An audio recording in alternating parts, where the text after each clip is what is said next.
Meetings held remotely will require roll call votes for all action items. Meetings at a CCH board and committees will be held remotely until otherwise noticed, although we are expected to be meeting in person in May 2023 due to the determination that a public health emergency exists and will be ending. I'd like to call the meeting to order, and I'd like to ask the secretary to call the roll. Director Harrington is absent. Director Story? Director Story is present. Thank you. And Chair Curry? Present. You have a quorum. Thank you. The next regular meeting of the Managed Care Committee will be held on Friday, July 21st at 10:30 a.m. Public testimony. I'd like to ask the secretary if anyone has registered to provide virtual oral testimony or submitted written testimony to be included in the record. We received 5 registrations to provide virtual oral testimony, and we have 1 written testimony that I'm going to email you in a minute, and we'll be posting it to the website. Additionally, one of the speakers who registered is unable to attend today, so one of the other testifiers will be reading her statement. Sharita Wright was unable to attend, so Rolanda Watson will be reading her statement after she finishes giving her own. So I will call Rolanda Watson. Are you present? I am present. Can you hear me? We can. Thank you. Okay. Shall I start now? Yes, please. Okay, to the board and panel, good morning and thank you for your time. I am Nurse Rolanda Watson, working at Cook County Health for 30 years now. In addressing safety concerns returning to the field, while President Biden signed an end to the national health emergency, the public health emergency is not slated to be heard until May 11th. So I ask, why are we sending nurses to the field on May 1st without hearing the public health emergency decision? To make it clear, management sent a notice on April 14th directing nurses to return to the field, going to individuals' homes starting on May 1st. Given there is a police shortage in Chicago, one wonders how safe are our streets. So again, I ask, why are we sending nurses to the uncertain field on May 1st? Cook County Health has a duty and an obligation to keep its employees safe. It is untenable that integrated care nurses have no safety guide or protocol to reference when in the field and out of the controlled environment of the hospital or clinic setting. During yesterday's board meeting of finances, Dr. Bina Peters spoke of RN turnovers and recruitment.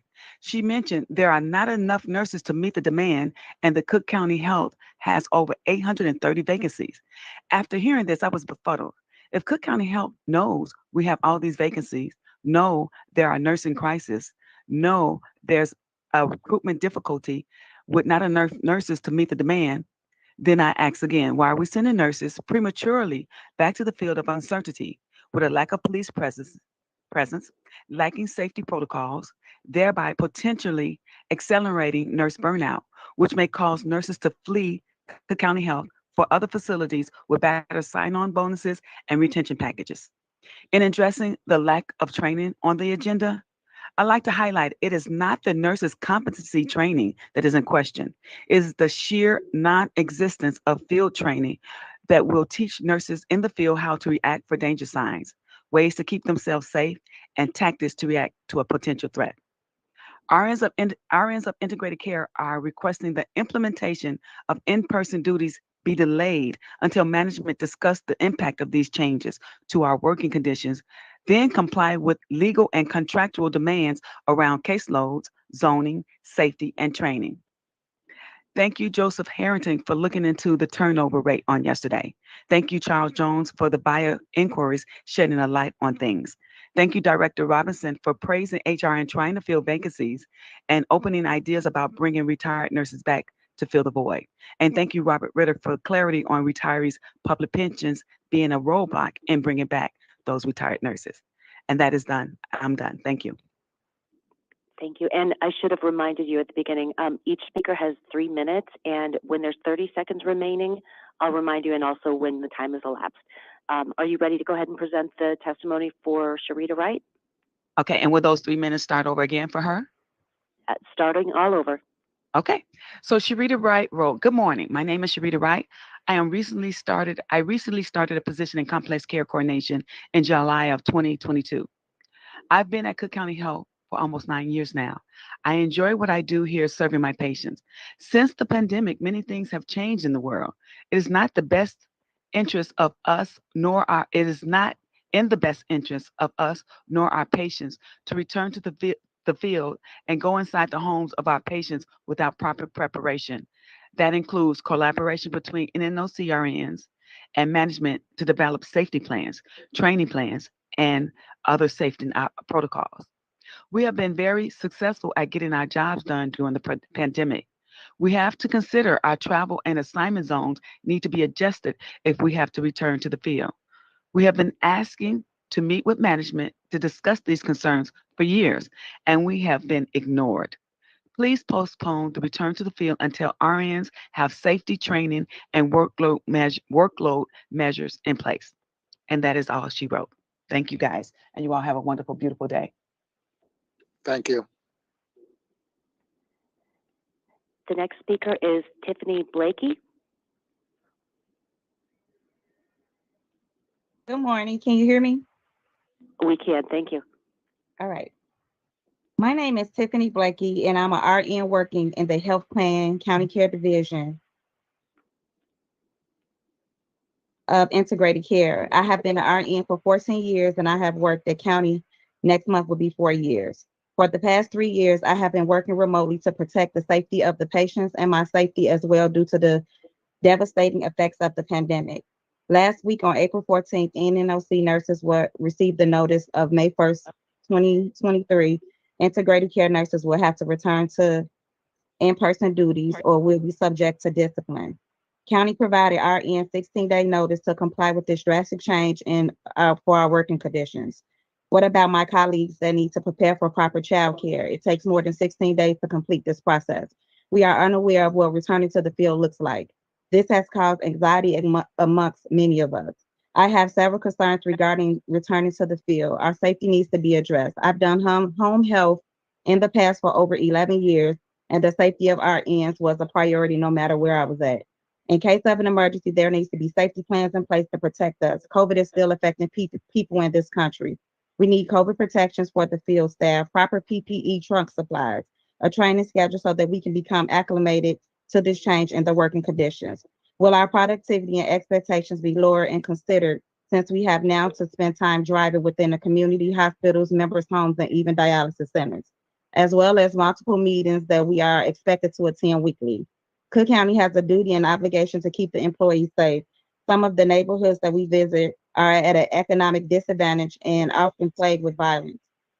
As an RN, it is my duty and obligation to operate at the top of my license so that I can provide the care to our patients deserve. As an RN of integrated care, the date in which we should return, quote unquote, to the field should be delayed until management discusses this impact and these changes in our working conditions and comply with the legal and contractual demands around caseloads, zoning, safety, and training. Thank you.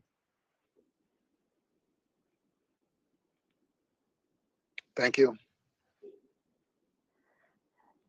And before I call the next speaker, for the record, I wanted to mention that Director Harrington has joined us.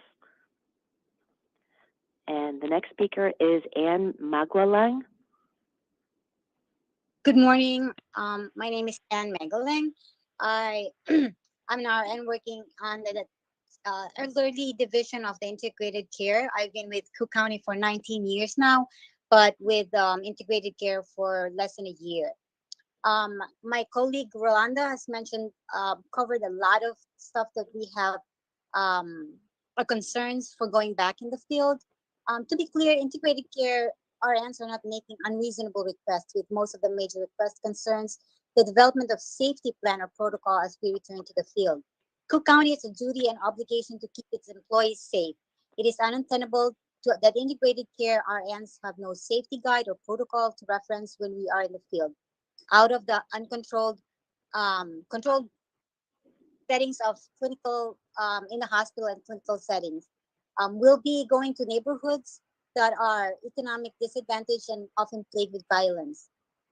Furthermore, our assignments are not even necessarily clear or logical or efficient. An example of one of those concerns are travel zones for HRNs, which are based on geographic locations for our patient population. We cover 120 patients, members for a caseload. And driving around, taking time spent on traveling to these various locations will drastically decrease our productivity. Fewer patients will be seen, fewer financial resources for Cook County Health, and we know that integrated care has given a lot of revenues to this to Cook County Health System, and so going back to the field will greatly diminish our productivity because that would be spent a lot on driving around. That is all. Thank you. Thank you. Thank you. The next speaker is Barbara O'Brien. Good morning. My name is Barbara O'Brien. I'm a nurse representative for NNOC, and I work within the Integrated Care Affiliate of Cook County Health. As members of the Managed Care Committee, you know that the average enrolled membership per month is 390,000. You are also aware that the revenue from county care alone in fiscal year 2022 was $2.6 billion, more than double the amount of revenue generated from all other sources combined. And we heard from the Finance Committee just yesterday that county care is ahead of their budget for the first quarter of 2023, with a quote, pretty healthy gain of $11.5 million, unquote. This gain is in part due to the labor that is provided by integrated care RNs.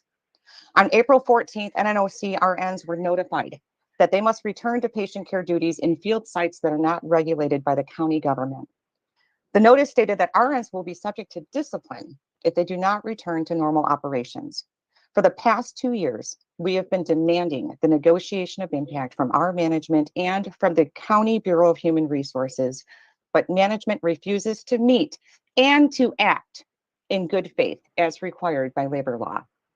Since July of 2021, integrated care RNs have been requesting compliance with our CBA by convening a safety committee to develop and implement policies, procedures, and protocols for RNs working in the field. We have been requesting staffing plans, reasonable caseloads, and assurance of timely mileage and per diem reimbursement as outlined by our CBA.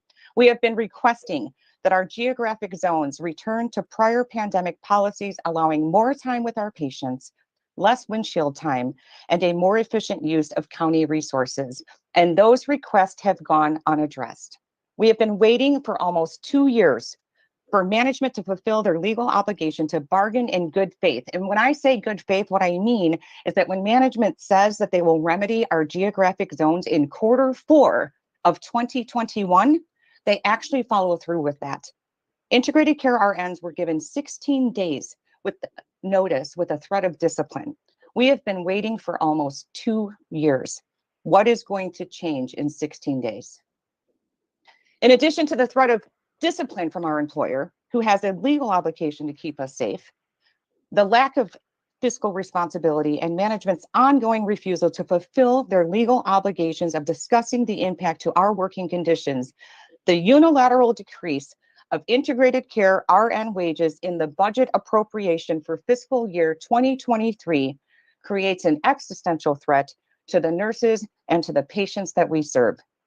Members of the Managed Care Committee, county has, as an employer, has a duty to bargain in good faith. I am not requesting that in-person duties be delayed. I am demanding that county negotiate the impact of these changes to RN working conditions under labor law. The discussion itself is not the remedy. Thank you. Thank you. Is there any further testimony?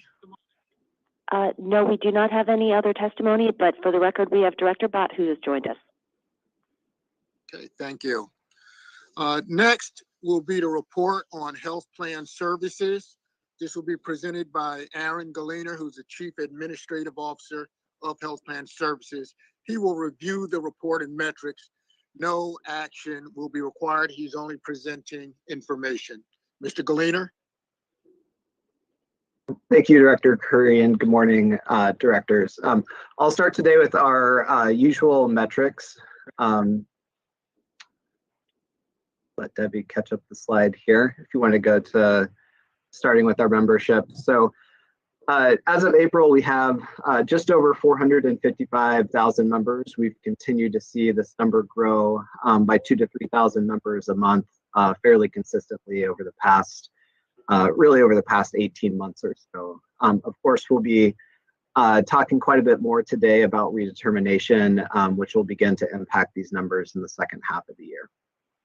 The next slide shows our managed Medicaid market data. So this is market share, which has been really pretty consistent for the past several months.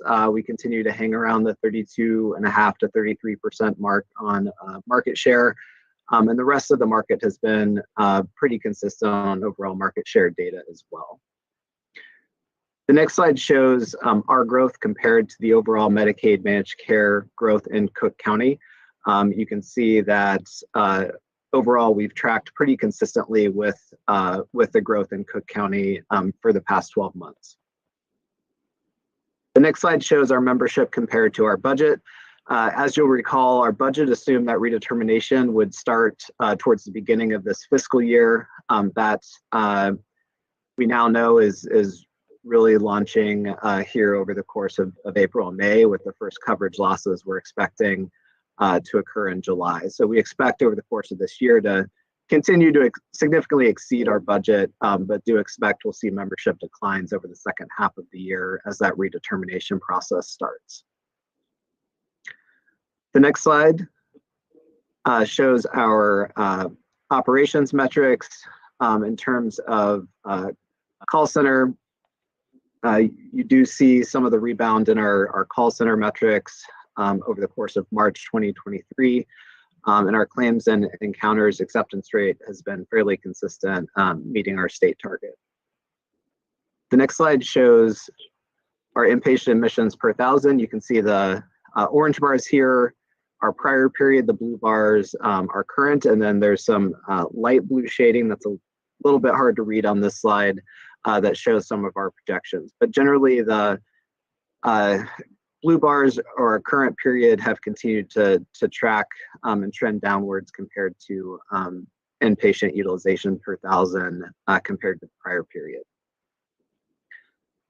The next slide shows our overall claim payment metrics, which have, as you may recall, ticked up towards the beginning of this year as we went through some of the rollover and budget processes for the beginning of the year, but have now came back down to levels that we would expect right around the 30-day mark.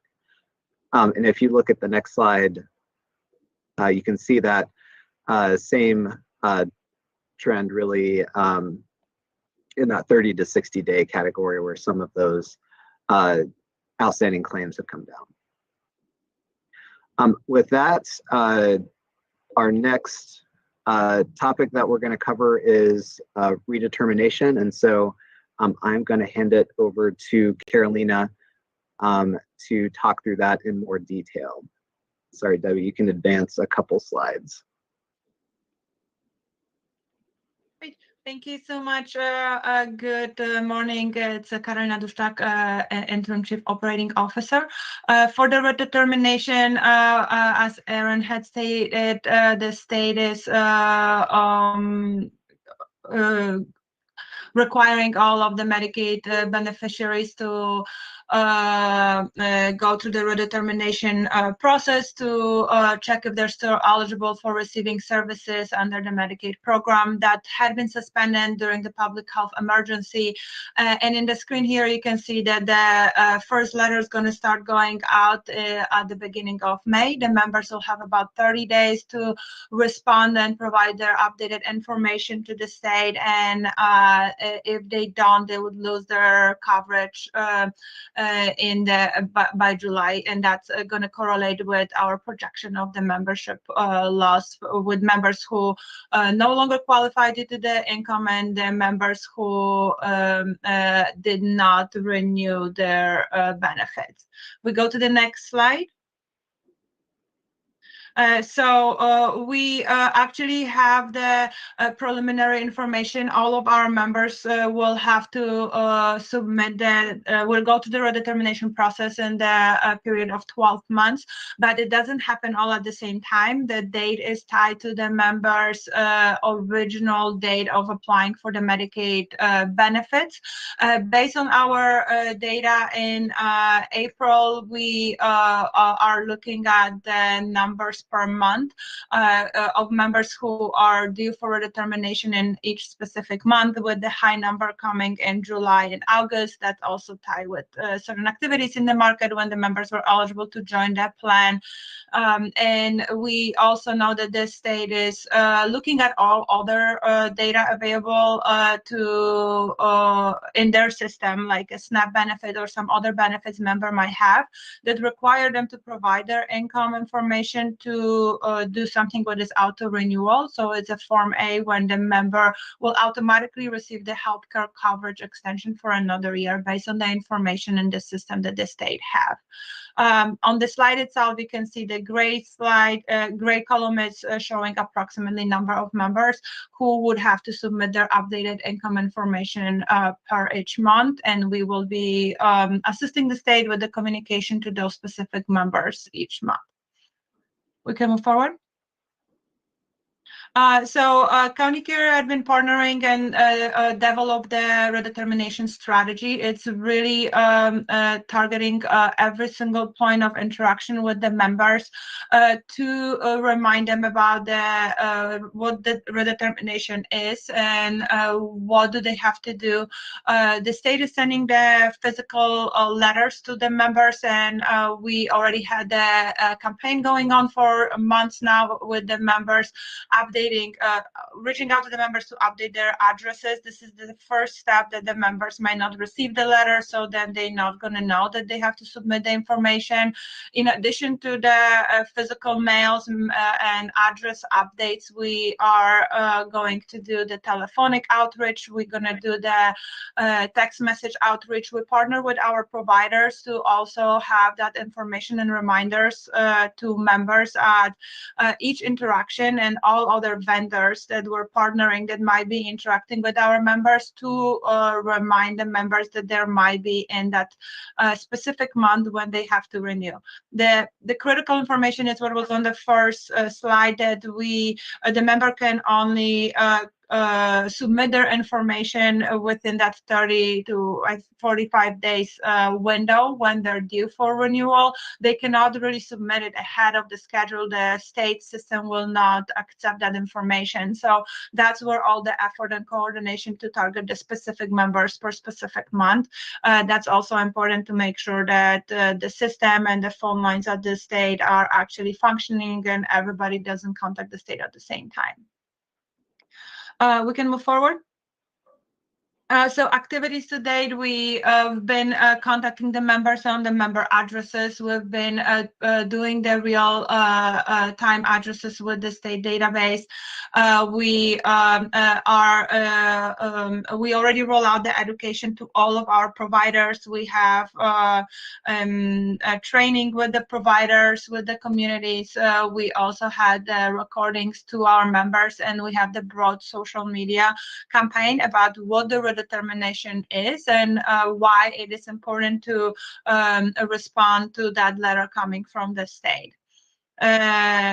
We are in process of currently scheduling the calendars of event. We're going to be partnering with the Cook County Health team to have an event on site in the ACHN clinic and other provider location to provide the assistance in the communities to members that maybe don't have the access to internet, members who don't know what to do with the letter. So to have the real person, in addition to have the telephonic support, text message, phone calls, and emails. And lastly, we actually developed the incentive for the members. We really want to make sure that the members respond within the 30 days. We want to provide the reward to the members that they actually completed their paperwork timely. There is a process when the member can be reinstated once they lose the coverage, but that is causing a lot of administrative work and can potentially impact their access to care if they don't submit the documentation when they're due in specific month of the year. Okay, move forward. So we outline all of our partners who are currently integrated to receive the data and information to flag the members in their system, including our new FoodSmart partner, care coordinators, and one of the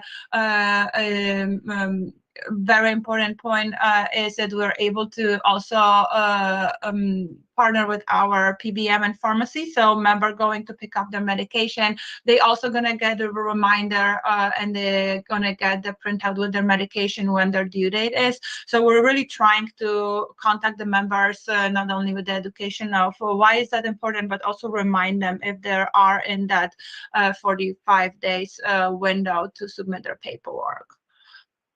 We can move forward. I'm gonna give it back. I can move, stay here on the member rewards. So from the strategic initiative, we one of the things that County Care is doing, we in addition to the covered services that there are defined by the state of Illinois, with the what are the covered services, County Care is offering benefits that they're supplemental benefits, and we have a whole strategy about how do we develop those rewards for the members to actually work on our HIDAS measures, on our quality behavior health, to really incentivize preventive health and healthy behavior. On the annual basis, we do an analysis on what rewards we have in place, how do we compare to the competitors, how are the members reacting to the rewards that we have in place, are there any opportunities based on the feedback that we get from the members itself, as well as from what we see in the data itself. Throughout that evaluation, we identify that families with children are those who are the most engaged in our reward program. We also saw that the members who are earning the reward, so they're performing the healthy activities, but also are activating their card and spending their rewards, they're more engaged with the health plan, so they're staying longer with our health plan. We know that staying with the health plan gives us more time for the care coordinators and other activities to really provide them with the services they need and establish those relations, but also their medical costs was lower if they're engaged in the activities and with the health plan. We can move forward. So in 2022, overall, we had 225,000 members earn at least one of our rewards. We loaded 4.5 million into the rewards for our members, and members can spend their rewards on groceries and on different over-the-counter pharmaceutical items. One of the things that we were able to identify that there was a limited, that was a limitation where the members can spend their rewards. It was just certain retailers that they could go to, and we were able to transition the program to open, that is more broadly open program where the members are earning the rewards on the Visa, and we see the shift in where the members are spending their money. Groceries and drugstores still stay at the top two categories, but we see the transportation services, so gas station and utilities like electric bills are also the places where the members are spending the rewards earned through our programs. In 2022, we also make changes and add additional rewards that are in line with our quality pillars and our goals for the year to drive the preventative health activities, and increase the amount for a couple of the rewards that were already in place. We can move forward. Now I'm going to hand it over to Dr. Collins. Thank you. Good morning, everyone. I'm going to cover some of the strategic arms for the health plan now. Just an update on our vaccination rates. If you look at this slide, as of February, actually 51% of our members had at least one dose of the COVID vaccination, 21% fully vaccinated. There was a request to look at some ethnicity data as we continue to sort of target specific populations. And you can see the Asian and Pacific Islander population had the highest rate of vaccinations. We also found, as we looked at the data for those that have been vaccinated, the higher rates were found on both the north and west sides of the city. So as we look at strategies for additional vaccination opportunities, we know what areas to focus on. Next slide. We then took one step further and began to look at the CDC baseline rates in conjunction with our health plan rates. And you can see for that high-risk population, those 50 and above, our vaccination rates are highest, 70 to 76% for at least one dose, and those fully boosted 46 to 57%. So continuing to look at strategies on how we vaccinate all populations, but especially those that are higher risk. The next slide highlights just some additional information that we learned from our vaccination rates. Two very important things. Those members that stay with us the longest, the graphic at the top, if you look at eligibility span, those members that have been with us 3 or more years have the highest vaccination rate at 56%. And again, PCP, empanelment, and visits and engagement are also the other key factor when we look at vaccination rates. Those that actually were engaged with their PCP rates had a vaccination rate significantly higher than those who did not, at 73.6%. So again, as we look at our PCP engagement program, another highlight of why it's really, really important to have our members engaging with their primary care physicians. Next slide.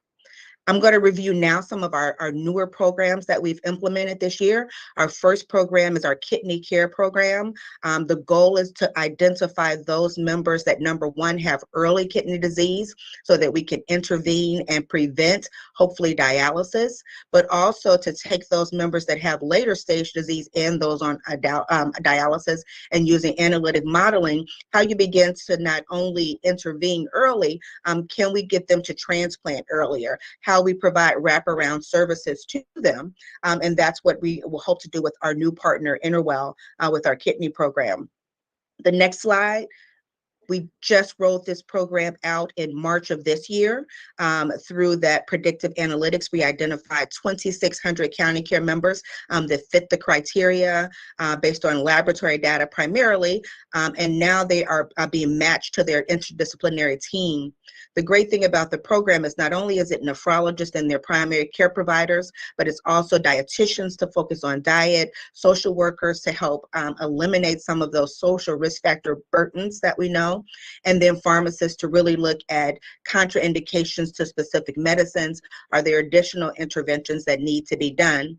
And then providing that entire whole patient care model with the expectation based on modeling at the very beginning that we'll have a savings of approximately $10 million annually for the care of this particular population.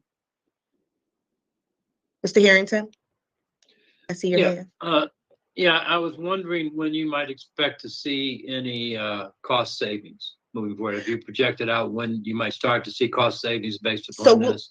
We'll probably start to see some initial cost savings for that lower risk population 6 months, so beginning of Q4, and then for that later stage population, they're estimating anywhere from a year to about 16 months. Thank you. Sure. Next slide. The next program is to provide an update on the flexible housing pool. The flexible housing pool, there are many components and many investors.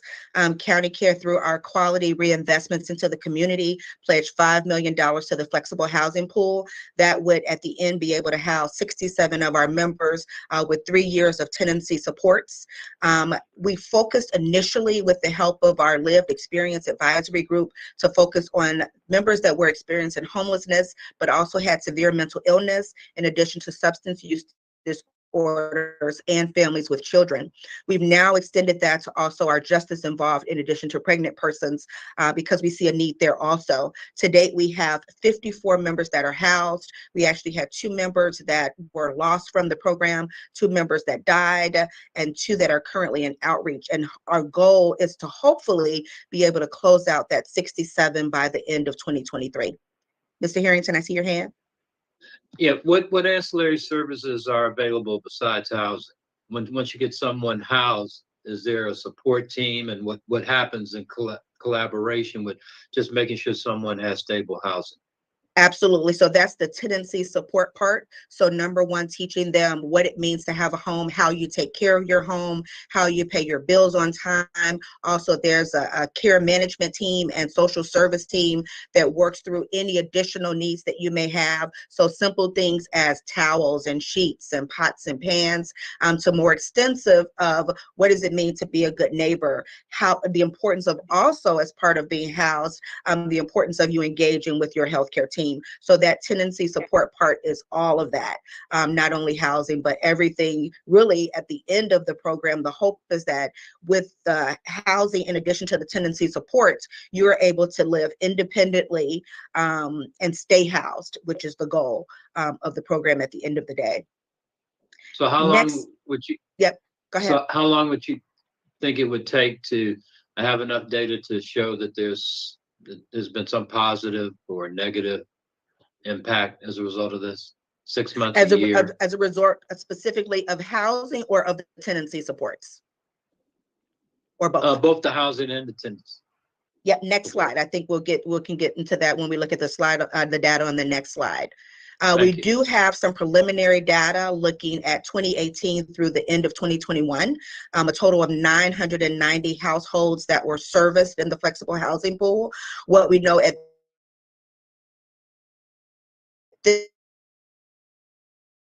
this point is 94% have at least a 12-month retention rate for stable housing, which is great. The outcomes that hopefully will lead to ultimately being able to talk about how we use this as a source to improve health. We saw a 33% reduction in inpatient stays, a 19% reduction in emergency department visits, 22% decrease in recidivism for those that had Joe events, and really an overall decrease in medical costs. The other important thing here is that this was done even in the midst of the pandemic. So when we know that there were heights of homelessness and heights of hospital utilization for this particular population, there were drastic decreases in utilization. We also saw a 30% decrease in mortality. As we look not only as housing as healthcare, but as a point of equity, 74% of those that were housed were African American, 38% of those were justice involved, and almost 40% of the population were youth.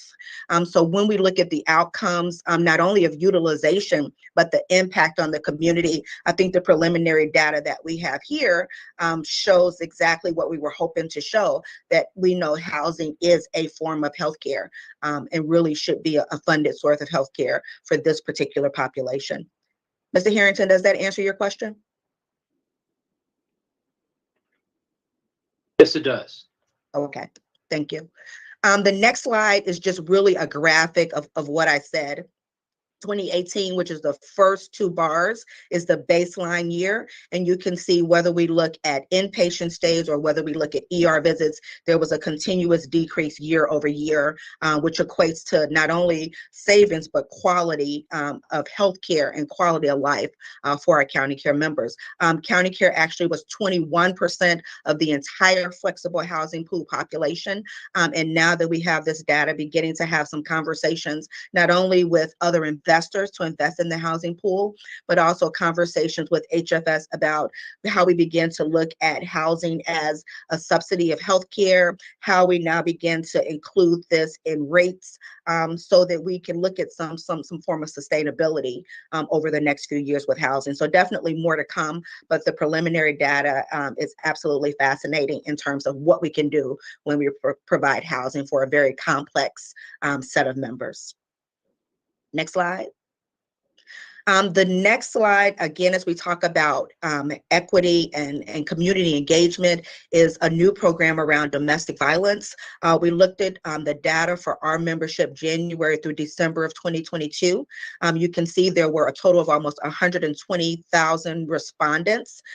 822 distinct members, though, responded yes to a red flag around domestic violence, whether they were afraid of their partner or a family member, whether they had been physically or emotionally or sexually abused.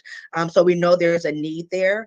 Some very interesting data from here is that 40% of respondents in this small cohort were male.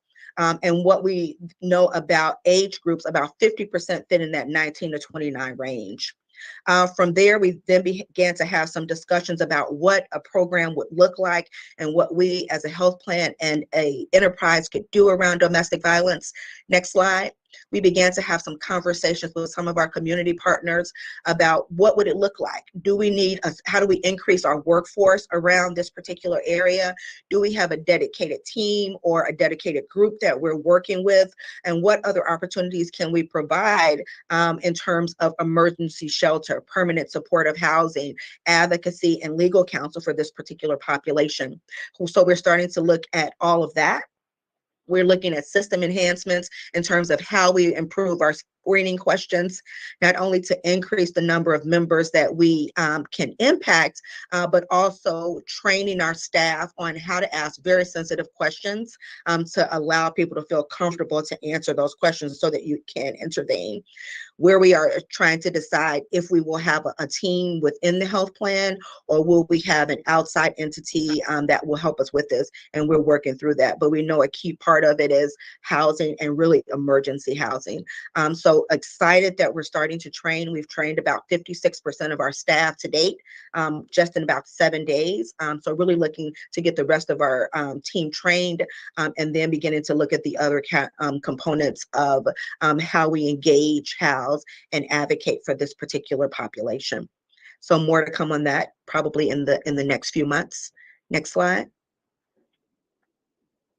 And our last program, again, which is phenomenal, I think, as we talk about equity and moving the needle outside of the healthcare sector, is our FoodCare program.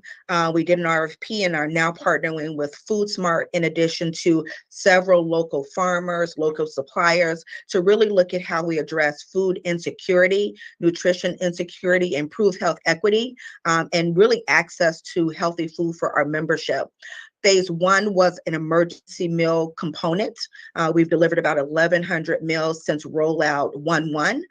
The second part of that is really access. How do we begin to take our 450,000 members and educate them? How do we teach them how to read food labels? An opportunity to talk with a dietitian about, although you may live in a food desert, how do you take what you have access to and make it more healthy? How do you take what you have access to and cook?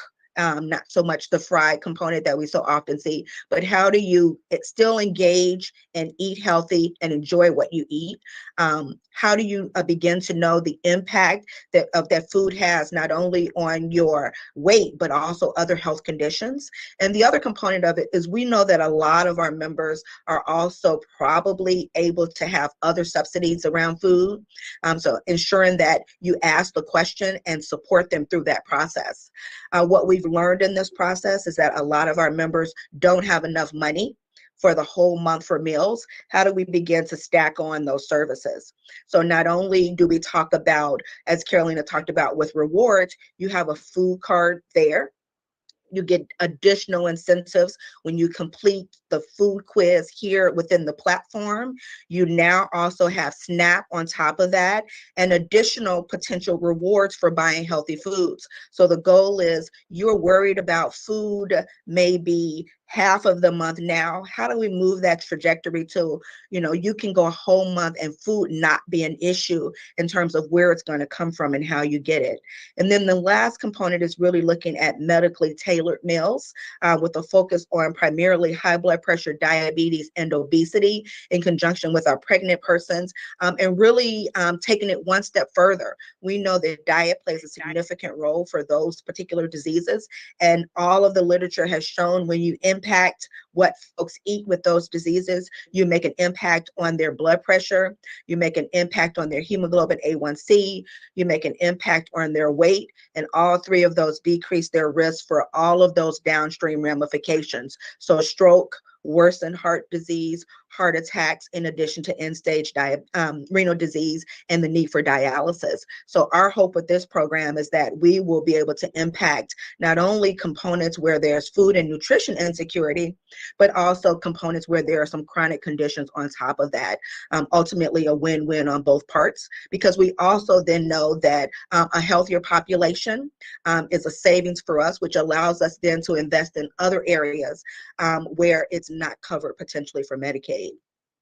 The next slide looks at just some of the information we're going to look at. Of course, we want to be able to measure our success. So how quickly are meals getting into the hands of our members? What is the utilization? It does us no good to have a program that no one is using, ensuring that our members know about it, providers know about it so that they can refer and we can get members the meals and services they need. When we identify members that have needs, are we connecting them to other services? Are we connecting them to housing if housing is a need? Are we connecting them to our care managers so they can intervene? Are we connecting them to their primary care physicians? So all of that's important, and this program is just another way that we'll be able to do that. And then all of those other parameters that we talked about with diabetes and high blood pressure and obesity. Do they have the supplies that they need at home? It's always amazing each and every day when I get an email about a blood pressure cuff. Yes, everybody that has high blood pressure should have a blood pressure cuff at home, and they should know how to use it. And this is another team that will ensure and help us do that for our members that have these particular diseases. So really excited about this. We should have some preliminary metrics probably in about 6 months. Those metrics around really weight sustainability, A1C sustainability, blood pressure sustainability, probably a little longer, some of the data anywhere from 9 to 12 months, but really looking for us to be able to move the metric on food insecurity for our Medicaid members. Next slide. Aaron, I don't know if you want me to take this, but I can. But some of the other points that came up that we wanted to make sure that we included were, how were we going to evaluate the success of our food program? I gave you a little bit of that. There was also an ask around COVID, ethnicity, and race.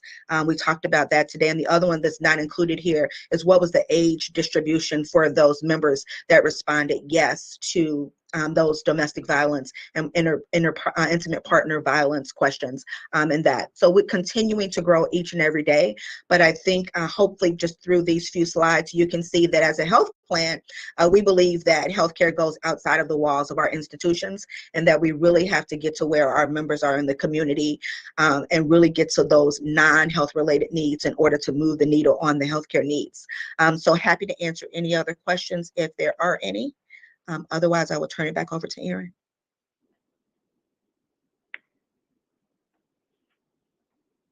Thank you, Dr. Collins. And I think that concludes our presentation. So happy to answer any questions or any questions for the team. Hi, I just would like to comment, Aaron, and thank Aaron and Carolina and Dr. Collins on a strong presentation here. It certainly seems to demonstrate the efficacy of these programs, and they're all moving in the right direction. Housing, domestic violence, and the food. And I would ask one question. Most of these take investments not only from the county entity itself and some of our partners. As you talked about the 53 individuals in the homelessness that have been housed. Is there an upper limit right now based on the current investments, or do we still have additional capacity that could accommodate additional individuals? Let me back up 1 second, then I'll come back and answer your question. So the 54 that we have housed now is just our investment. There are over 1,000 folks that have been housed in general in the flexible housing pool for all of the funding. There is some additional funding now that we have through ARPA for an additional 100 beds for the system. 25 of those will be county care. But I think the concern now is if more investors are needed.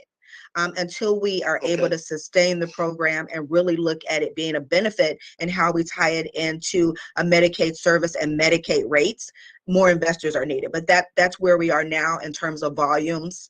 And I don't have the total number of dollars invested, but there's definitely still room to house additional folks. Okay. Thank you. Yeah. Well, again, shows great promise here, and I look forward to continuing to receive updates over the next few months. It's certainly that 6-month mark when we may have some substantial numbers to show how effective the program's been. Thank you. Anyone else? I would just like to echo what Director Curry said about the presentation this morning, Aaron. Dr. Collins and Kathleen. I'm just so impressed with the work that you guys are doing. So thank you for your commitment to uplifting those that we serve in the space called Cook County Health. And it's just great work. Great work. Thank you all. Thank you. Thank Okay. you. Okay, thank you, everyone. With that, no action or motion is required. This was a presenting information only. I'd like to move to the next agenda item for action items and to review the January 20th, 23 meeting minutes. And I'd like to ask if there are any corrections that are needed to be made to these minutes.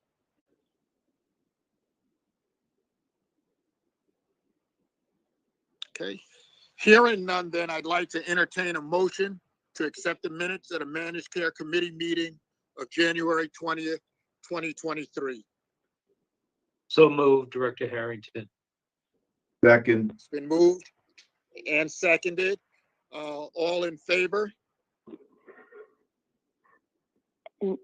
Chair Curry, sorry. I'm sorry, yes. Could we do a Yeah. roll call, please? Yes, I'm sorry. Thank you, Dan. I know it's a minor item, but just to be. You're correct. hey Debbie, Okay, everybody's trying to get out in front of your work. I No, know. I'm. Okay, roll call on the motion to accept the minutes. Aye or nay, Director Harrington, Aye. Director Story, Aye. and Chair Curry. Aye. You have 3 yeas and 0 nays. Okay, the motion has been made and seconded. And let's see, that concludes our business then. Let's see if I have anything else I would do here then. The agenda has been exhausted, and so may I have a motion to adjourn? There will be no need for a roll call. So moved, Director Second. Harrington. Okay. It has been moved and seconded to adjourn. Has been a second. All in favor? Aye. No roll call. Okay, the ayes have it, and the meeting is adjourned. Thank you.